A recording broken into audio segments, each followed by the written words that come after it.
Hello ಸ್ನೇಹಿತರೆ, welcome back to my channel.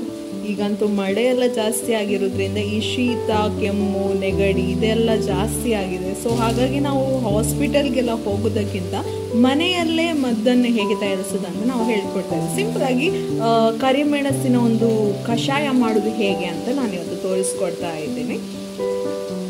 ಮೊದಲಿಗೆ ನಾವು ಕಾಳು ಮೆಣಸನ್ನು ತಗೊಳ್ಬೇಕು. ಜೊತೆಗೆ ನಾವು ಅದನ್ನ ರುಬ್ಬಬೇಕು. ಮಿಕ್ಸಿಯಲ್ಲೂ ಮಾಡ್ಬೋದು, ಅಥವಾ ನಾವು ಕುಟ್ಟಣಿಗೆ ಏನು ಮಾಡ್ತಿದ್ದೇವೆ ಅಂತ ಹೇಳಿದ್ರೆ ನಮಗೆ ಇದನ್ನು ಚೆನ್ನಾಗಿ ಹುಡಿ ಮಾಡಬೇಕು. ಈಗ ಇದು ಹುಡಿ ಆಗಿದೆ, ಇಷ್ಟು ರುಬ್ಬಿದ್ರೆ ಸಾಕು. ಬೇಕಾದ್ರೆ ನಾವು ಮಿಕ್ಸಿಯಲ್ಲಿ ಗ್ರೈಂಡ್ ಮಾಡ್ಬೋದು. ಈಗ ನಾವು ಅದಕ್ಕೆ ನೀರು ಹಾಕೊಳ್ಬೇಕು.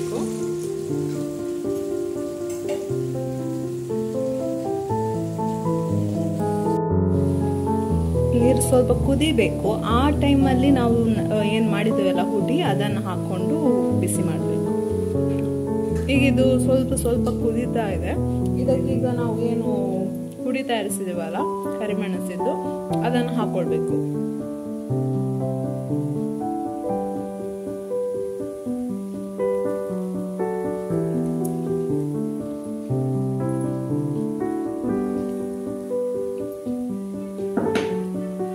ಕಫ ಎಲ್ಲ ಕಟ್ಟಿದ್ದಕ್ಕೆಲ್ಲ ಇದು ಒಳ್ಳೆ ಮದ್ದು.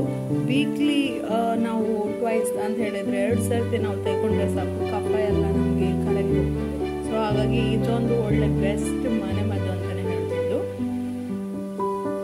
ಈಗ ಇದಕ್ಕೆ ನೀರುಳ್ಳಿಯನ್ನು ಹಾಕೋಣ.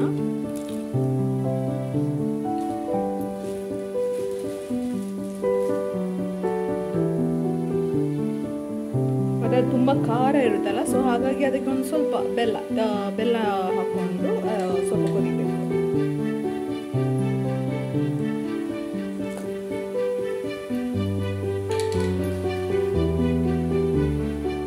ಇಷ್ಟೆಲ್ಲ ಹಾಕಿದ ನಂತರ ಅದು ಚೆನ್ನಾಗಿ ಕುದಿಬೇಕು. ಅಂತ ಹೇಳಿದ್ರೆ 1 ಗ್ಲಾಸ್ ಇದ್ದದ್ದು 1/2 ಗ್ಲಾಸ್ ಆಗಬೇಕು. ಸೊ ಹಾಗಾಗಿ ಅದನ್ನು ಚೆನ್ನಾಗಿ ಕುದಿಲಿಕ್ಕೆ ಬಿಡಬೇಕು.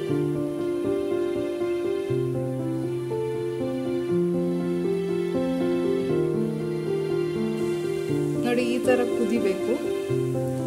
ಈಗ ಇದು ಆಲ್ಮೋಸ್ಟ್ ರೆಡಿ ಆಗಿದೆ. ಇದು ಬಿಸಿ ಇರುವಾಗಲೇ ಅಂತ ಹೇಳಿದ್ರೆ ಕುಡಿಯುವಷ್ಟು ಬಿಸಿ ಇರುವಾಗಲೇ ಕುಡಿಬೇಕು, ಇಲ್ಲ ತಣ್ಣಗಾದ್ರೆ ಅದರ ಪವರ್ ಸ್ವಲ್ಪ ಕಮ್ಮಿ ಆಗುತ್ತೆ. ಸೊ ಹಾಗಾಗಿ ಬಿಸಿ ಇರುವಾಗಲೇ ಅದನ್ನ ಕುಡಿಬೇಕು.